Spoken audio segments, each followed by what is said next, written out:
Film धुरंधर से उपजे यक्ष प्रश्न कि बड़े साहब कौन है, इसका जवाब अब मिल गया है। धुरंधर 2 में बड़े साहब के किरदार को स्क्रीन टाइम भी मिला है, जो पहले वाले पार्ट में नहीं मिला था। बड़े साहब मुंबई बम धमाकों के आरोपी कुख्यात गैंगस्टर दाऊद इब्राहिम है।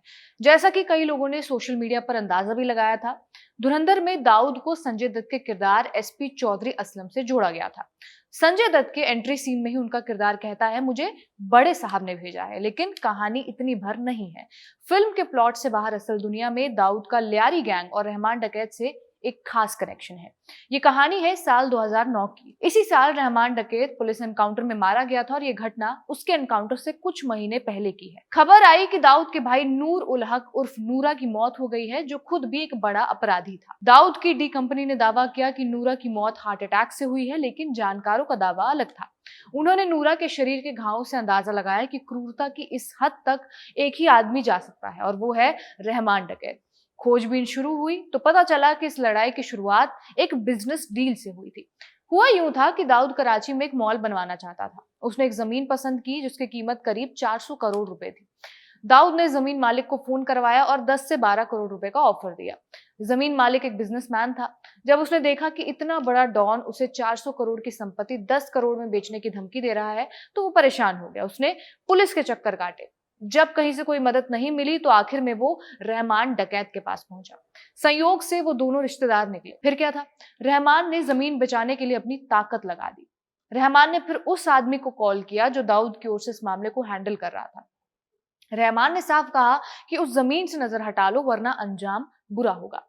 बातचीत आगे बढ़ी तो डी कंपनी और रहमान डकैत के बीच बहस हो गई। रहमान डकैत को फिर भद्दी भद्दी गालियां पड़ी। इसके बाद वो बदले की आग में जलने लगा। उसने दाऊद के छोटे भाई नूरा को किडनैप किया, उसे अपने फार्म हाउस पर रखा।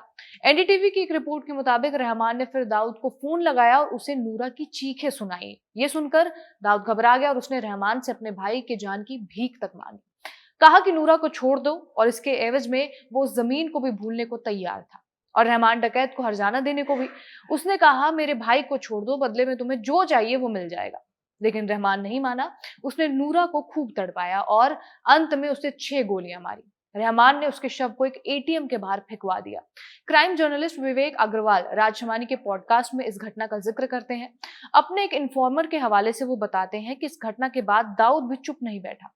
उसका काम करने का एक अलग तरीका था। उसने अपने सिस्टम को एक्टिवेट किया और उसके बाद रहमान डकैत के खिलाफ एक्शन तेज हुआ।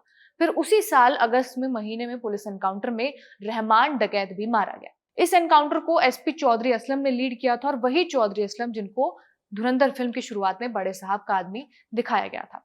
दाऊद और रहमान की राइवलरी के बारे में विवेक अग्रवाल एक और बात कहते हैं। वो बताते हैं कि दाऊद के पास पैसे थे और राजनीति में भी उसकी मजबूत पकड़ थी, लेकिन इसके बावजूद रहमान डकैत उससे कम नहीं था। जितना खतरनाक गिरोह रहमान के पास था, वैसा दाऊद के पास भी नहीं था। उसके पास खतरनाक हथियार थे। जिस जमाने में दाऊद 9mm पिस्टल, AK-47 और MK4 जैसी बंदूक इस्तेमाल कर रहा था, उसी दौर में जब एसपी चौधरी असलम ने लियारी में रेड मारी तो उनके ऊपर रॉकेट लॉन्चर से हमला हुआ। इससे अंदाजा लगाया जा सकता है कि रहमान डकैत कितना खतरनाक था। रहमान डकैत की पूरी कहानी हमने अलिफ लैला के एक एपिसोड में आपको बताई है। लिंक आपको डिस्क्रिप्शन बॉक्स में मिल जाएगा। इस वीडियो में बस इतना ही। इस वीडियो को रिकॉर्ड किया हमारे साथी सर्वेश ने। मेरा नाम है रिया। अब देखते रहिए खबरगांव। शुक्रिया।